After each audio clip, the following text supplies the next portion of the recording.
Hello, Jonathan here. Quick sanding tip.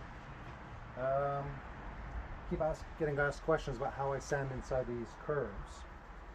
You can get these two from Arbortech. You've got the oscillating sander and the regular disc sander. These work very well. Get in there, fit on an angle grinder. They're just quite expensive. There's an alternate to those. You can get these plastic hook and loop pads. Get them on Amazon. They're like £3, £5, and I just cut them down. So I cut them down so they're that size. But this is the important bit. This is called an interface pad. It's a soft, spongy hook and loop pad. Stick it right on there. Stick my sanding pad on that. And then to get the extra reach that you get on the Arbortech, you get an angle grinder extension.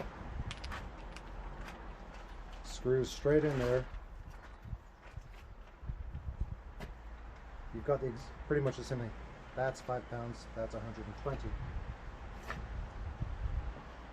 That fits right on the angle grinder.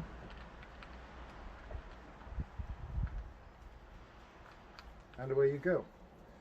So these are very useful, but the important thing is also the angle grinder. It has to have a variable speed.